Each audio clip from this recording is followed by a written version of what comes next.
This is a very old turn of the century Trip-and-See planetarium.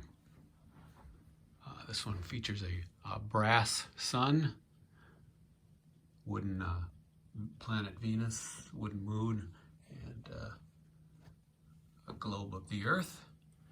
And it's chain driven. When you rotate the arm, the moon rotates around the Earth rotates. It's quite a nice educational tool. I first saw these when I was a kid in elementary school. Our school had a newer version from the 60s, which I also acquired one of those a number of years ago, probably 20 years ago, and I've kept it ever since. I saw this come up for sale at an auction, online auction, and I had to bid $300 to get it. And the brass sun has dents and some tarnish.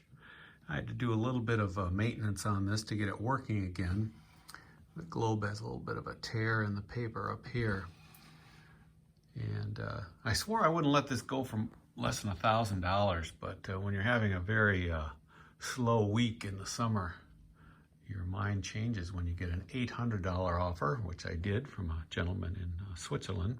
It took him 3 days to pay though, so I thought maybe I wasn't going to sell it, but we'll have to do an extra careful job of packing this.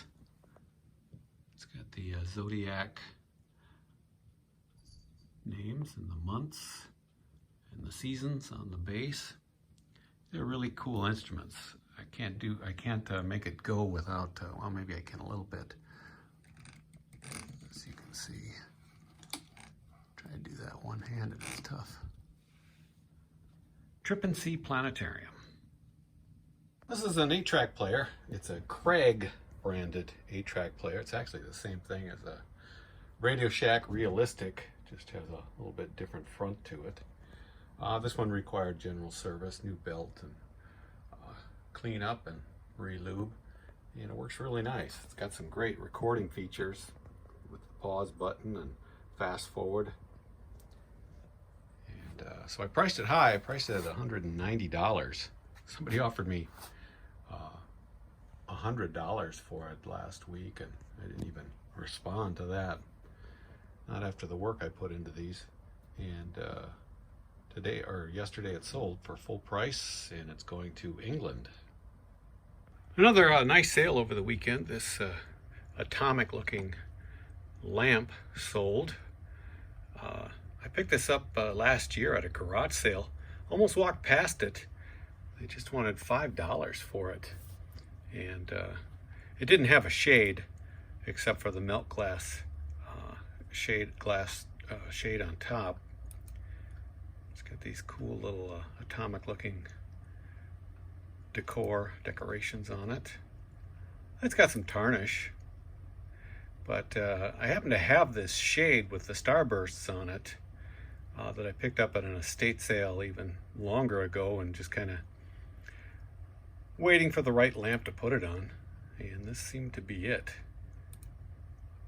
And I priced this lamp really high at like $600, and it sure had a lot of followers. And I finally took a $400 offer for it. I had to search around. I thought I had a box for it, but I must have used it. So I went box hunting yesterday, Sunday. Couldn't find the right box, so I dropped by U-Haul and picked up a couple of those tall sport boxes. I'll have to put them together, and should fit in there quite nicely. $400 for this lamp.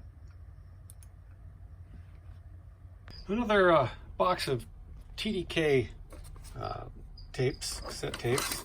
These are the C90 or 90-minute jobs. These, if you recall, I bought cases upon cases of these. Sold a bunch right away, and then slowly have sold them by the box over the past few years. Not selling as quickly as they used to, but they're one of the guys I sold a bunch to right off the bat. This Dr. Bo, he has a eBay store, and he sells a lot of odd cassette tapes. In any case, I've had these priced at $35, but took a $25 best offer for these 10. Another reel tape sold, Duke Ellington's Greatest Hits. Really good shape. Of course, I play these, so I know that they're good sound qualities end to end. And this one I priced up there at $100. Took a little while to sell, but got full price for it. Kind of funny, they only pay for media mail, although I offer first class and priority. But they always pick the cheap media mail for shipping. This is a gun boot for a Polaris ATV. Comes with the special mount for their ATV vehicles. This came off at 2008. I actually bought 2 of these at a garage sale last year. I think it was last year. Sold one right away for $100, and this one is taken forever. Got lots of people messaging me about it, questioning the shipping. It's just a really odd size. It can't really be broke down any smaller than this. And so this is going to Michigan, and it's still over $50. But a guy that bought it messaged me yesterday, and he asked if it would fit a 2013. I just wrote him back. I said I didn't know.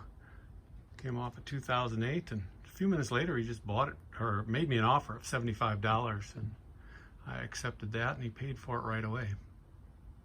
Whenever I see new old stock Radio Shack stuff, I always pick it up, almost no matter what it is.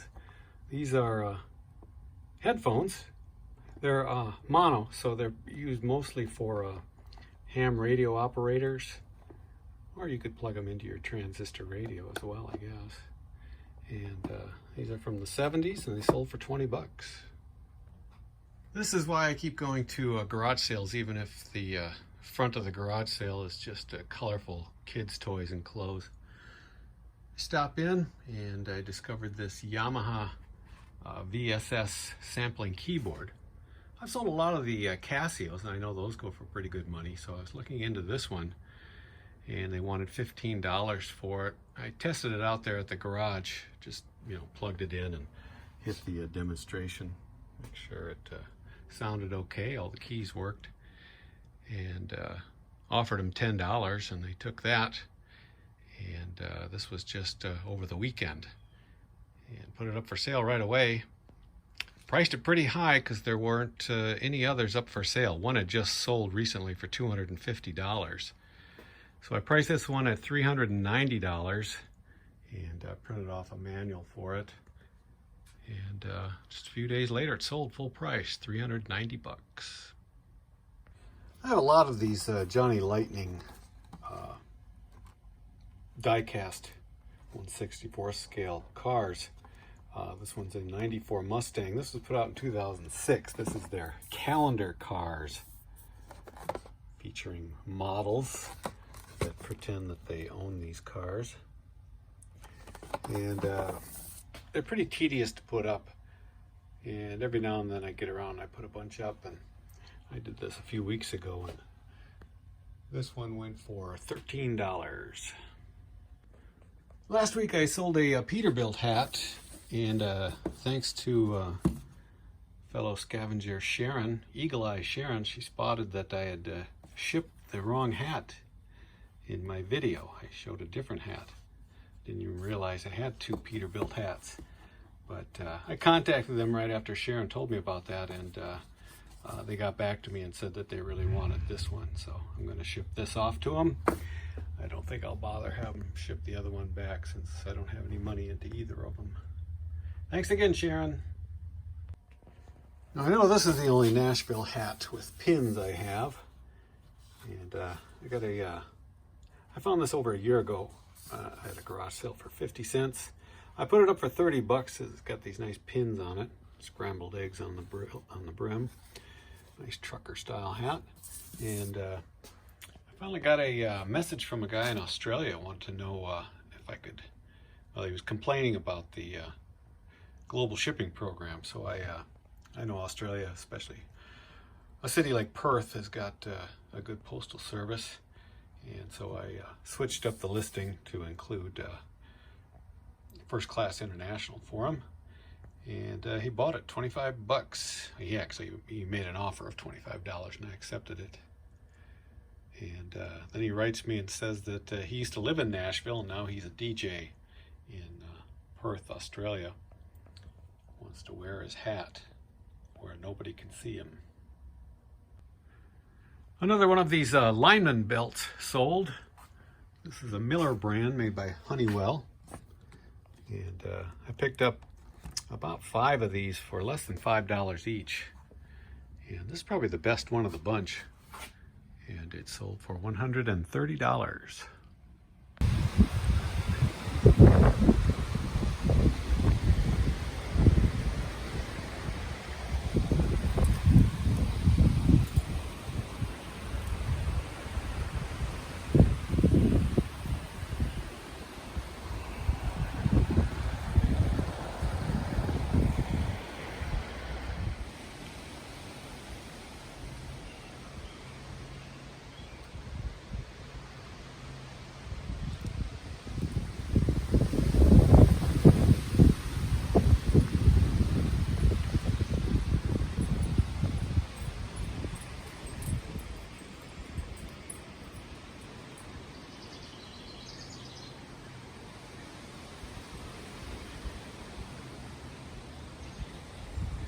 Come on, Blue, let's go.